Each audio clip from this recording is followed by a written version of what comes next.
Bobby in Pika, dobra sta prijatelja, vedno le naprej na zelene travnike. Bobby in Pika, ko posije sonce, vesela in smeje, odhitita v gori. Bobby in Pika, dobra sta prijatelja. Čarovnice. Neki poletni dan so se Bobby, Pika in njuni prijatelji pogovarjali o čarovnicah. Ali mislite, da čarovnice res obstajajo? Je vprašal Trod Baltazar. In po noči letijo na metlah? No, res ne vem, je zamomljal Bobby. Nedolgo zatem sta se Bobby in Pika odpravila domov. Zakaj se zvečer ne vrneva? Mogoče bova videla čarovnice, je predlagala Pikapolonica.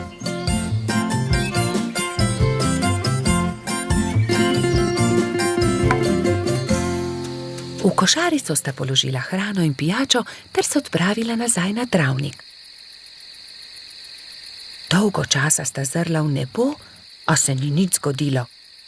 Pridi, Pika, vrniva se domov, zdi se mi, da čarovnic ni. Pika je zavlačevala. Bobby, izza tistega drevesa je prišel čuden zvok. Bobby, listje se premika. Tako sta bila prestrašena, da sta se oprijela drug drugega. Nenadoma se je izza drevesa pojavila čarovnica. Bobby in Pika sta prestrašeno vzkliknila, nato pa se je pojavila še ena. Teci, Bobby, teci in se skri. Zbežala sta tako hitro, kot sta le mogla. Hitro sta se skrila za grmovje. Pika, škoda, da najinih prijateljev ni tukaj z nama. V tistem hipu sta čarovnici pristali, si slekli črni ogrinjali ter klobuka ter se z nasmeškom obrnili. Vajni prijatelji so tukaj, to sva midva, Rozi in Baltazar, sta vzkliknila. Pika je postala besna. Ali je res? Vidva sta bila čarovnici. Zelo zlobno je bilo, da sta naju tako prestrašila. Samo prelisičiti sva vaju hotela, je razložil Baltazar. Bobby je bil prav tako jezen. To je bila slaba šala, še žal vama bo, da sta to storila. Prijatelja sta se odpravila domov zelo jezna. Nekako jima morava povrniti Bobby. Kaj pa, če bi ju prav tako prestrašila? To je to, je Pika vzkliknila. Vem kako. Rozi in Baltazar sta sama ostala na travniku. Kaj naj storiva? Bila sta zmedena. Mogoče to ni bila tako dobra zamisel. Takrat sta Bobby in Pika pritekla do njene hiške in si nadela obleko hudička. Črno obleko, črn klobuk, nadela sta si celo rogove na glavo. Pohiti, Pika, je bil neučakan Bobby. Vidim jo prihajati. Hitro sta skočila za grmovje ter čakala, da se jima Rozi in Baltazar približata.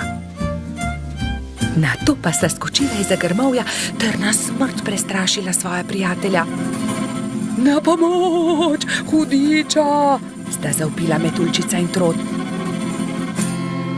Ali vidite, kako hudo je, če te nekdo prestraši? Mali polž je besno snel svoj klobuk. Kaj?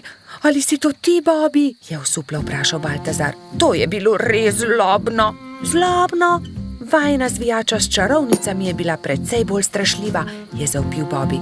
Ni res, trik s hudičem je bil bolj strašljiv.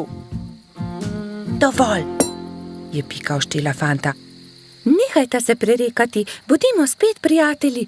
Obljubiva, da se ne bova nikoli več tako obnašala, vidva pa morata obljubiti, da naju ne bosta nikoli več prestrašila. Prav imaš, so prikimali njeni prijatelji.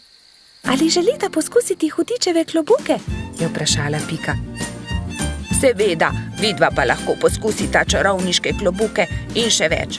Usedeta se lahko na najini metli. Wow, je vzkliknil Bobby. Letimo prav tako kot čarovnice? Da, je dodal Baltazar, kot prave čarovnice.